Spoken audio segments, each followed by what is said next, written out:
Hello, Slicey Dicers. This is Brian with another knife video for you today. It's another long-term update time. It's been a long term since I've done one of these. I guess that's kind of the point. All these knives I've had for at least 3 months, and well, with one little caveat we'll get to in a moment. But I just like to give you these updates just of how they're doing. And if I've had one for this long, it probably means I really like it. So there's not usually anything earth-shatteringly awful that I found out. But I'll tell you if I did. But all of these ones, nothing really huge, but just telling you why I still have them, why I still like them. And, I think maybe there's 1 or 2 little issues on a couple of them, but nothing huge. All right, but let's get going. I've got 8 of them here, I think, if I counted correctly. Apologize if it's a bit off. These are in no particular order or anything.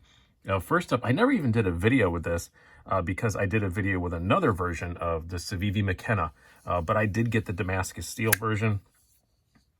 A little fancier. These are like 85 bucks, and it's very, very pretty.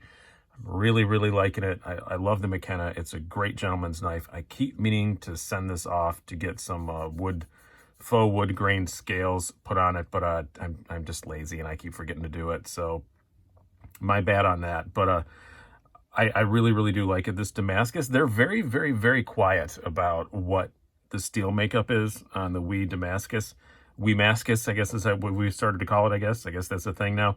I've heard it's primarily the 9CR18 they use like on the backlash and stuff.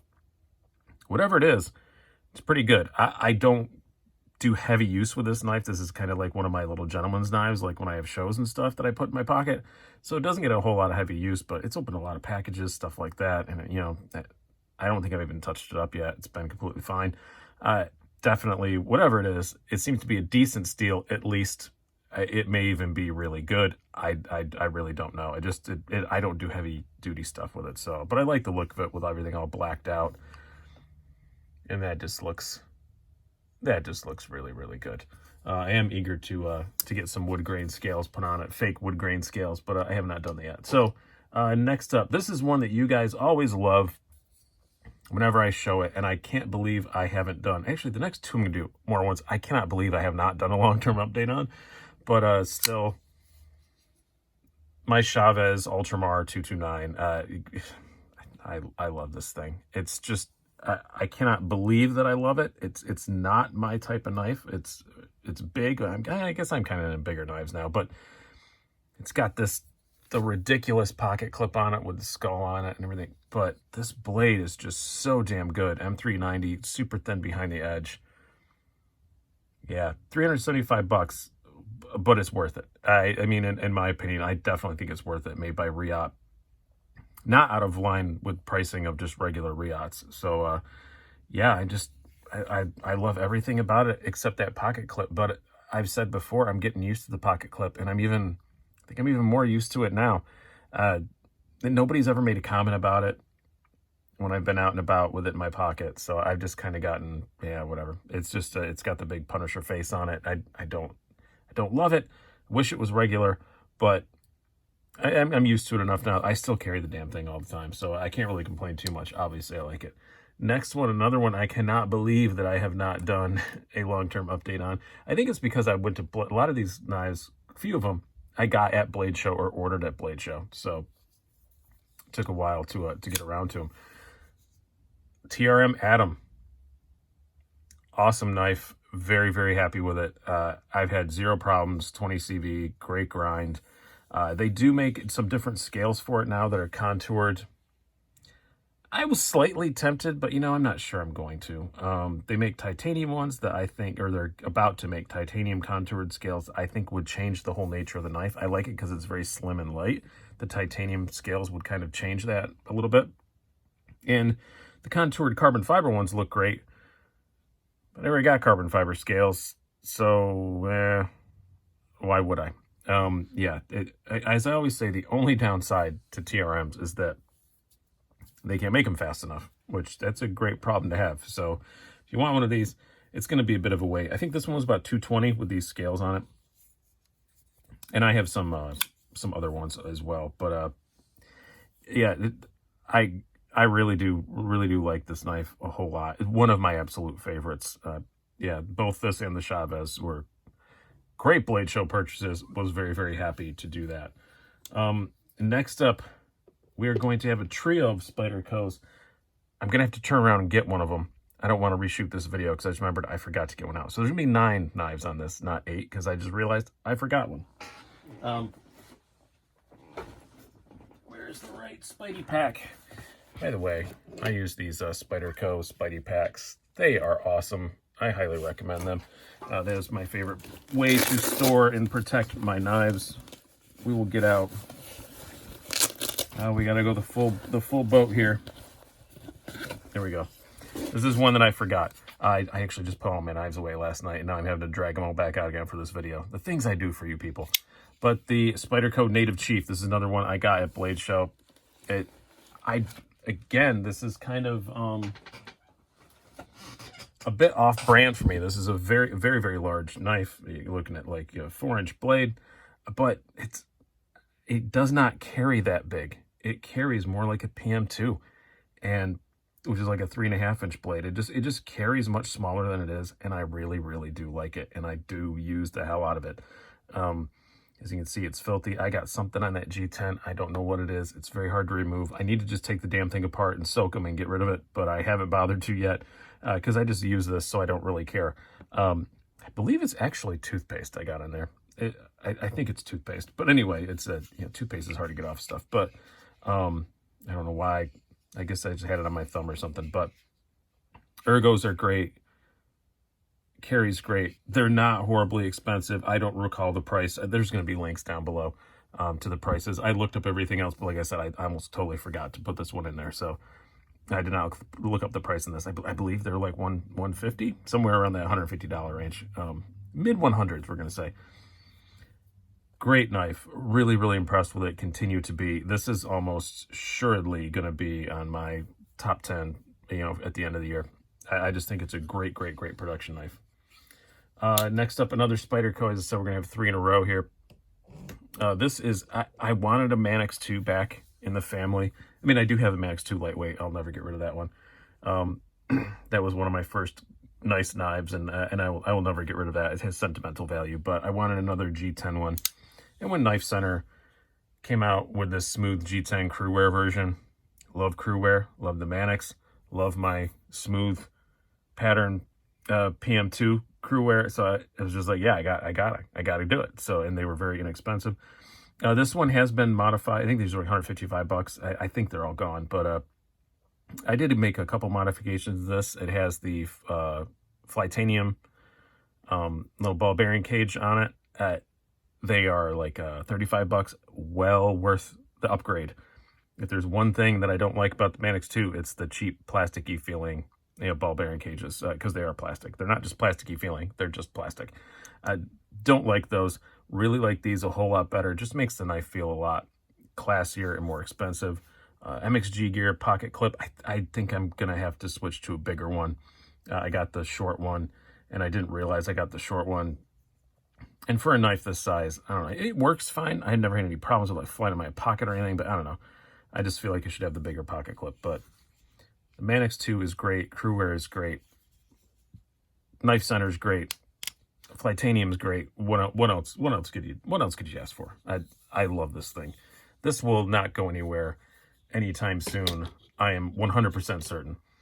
And the last Spyderco, this is the Dragonfly 2 Wharncliffe. $62. I often rail on Spyderco's VG10, and I'm still going to. I still think they do it too soft. I don't care for that. But, and this is $62. I think it's overpriced. Not as horribly as some of the other ones. At least it has a unique blade shape or whatever. But yeah, this lives in that little coin pocket, 5th pocket of my jeans like all the damn time. I carry the hell out of this thing, and it's my favorite thing for opening boxes, letters, all that kind of stuff. Just your daily small EDC tasks. Like, I'm not going to go cut through an acre of cardboard with it, but works great for that. I love Warnies for that. Ergos are very good. I'm always like the Dragonfly 2. It's probably my favorite of the FRN Spydercos, and now they make it in a Wharncliffe. Just makes it that much better. It is pretty tall in the pocket for what it is, this dimension here, but I think if you're smart, you're going to carry it in that fifth pocket anyway. And what the hell else are you going to put in there? It's not like you're going to be reaching past it, so it's fine. Absolutely love this. It's just a great little fifth pocket knife, and it's been through the wash twice because it's so light. I forget that it's there. Next up, we're going to do. We'll do this. The Honey Badger. This one was about $55. It's the D2 Honey Badger. I've used it a fair bit. It's a good kind of a, I think I put it in one of those videos about this being a good user knife. It is just a really good user knife. But other than that, I don't have anything to say other than what I said in the review.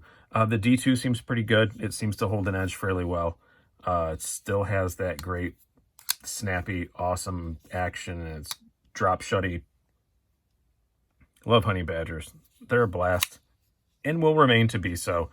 I don't miss the forward finger choil. I thought I was going to miss that forward finger choil from the 8CR versions have a forward finger choil. These don't, on the D2. And you know what? Don't miss it. Completely fine with it the way that it is. Really, really enjoying this. And next up, this one is the one that has a bit of a caveat. So we're going to bring out the drop Protech Ferrum Forge Mordax. It's a lot of words. I've only had this one about a month, maybe a little bit more than that, maybe 6 weeks, but I had the prototype before this. So whilst I can't really talk about how well this one's held up or anything, I can talk a lot about living with a Mordax for that amount of time. Yeah, one of my favorite knives that I own. Abso-freaking-lutely. Little thick behind the edge. In daily use, has it bothered me? No, not a tiny little bit. But in my mind, I know that it's like, I don't remember what it was, like 28 thousandths or something behind the edge. It's pretty thick behind the edge. That's annoying. But other than that, 20 CV, great construction from Protech. It's so much fun to play with.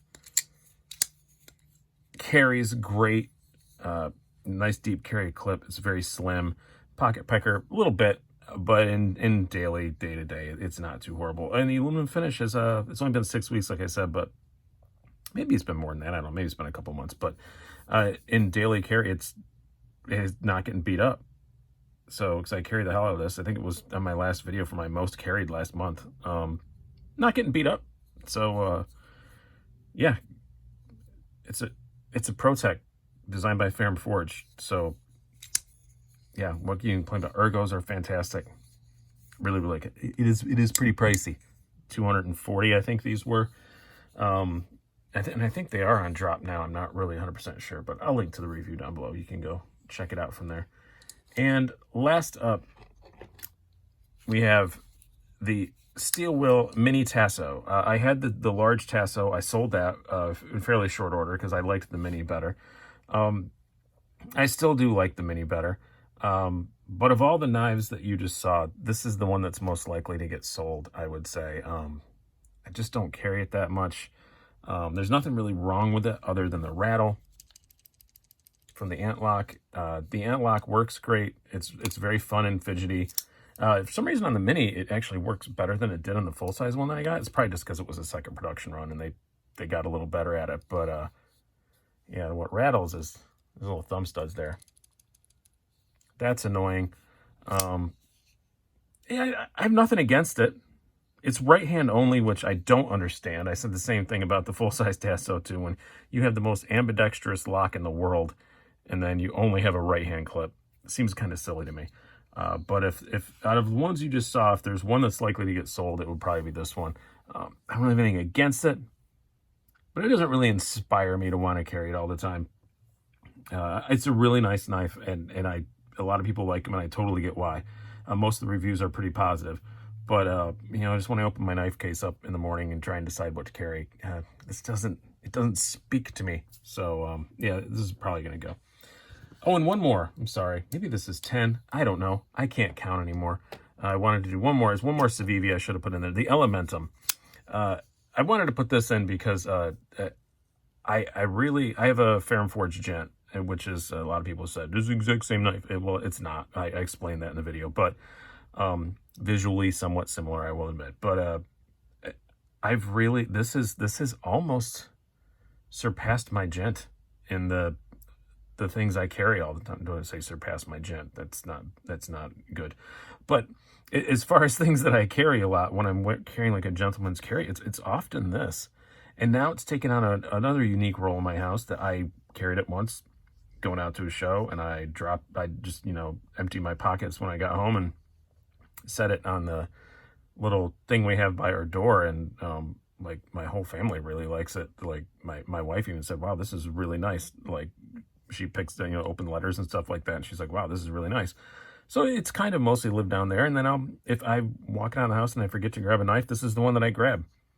And it's not just a gentlemanly, nice looking knife. You can get it in G10 too. That makes it a bit more utilitarian, I guess. It's like 60 some bucks, 52, I think, for the G10.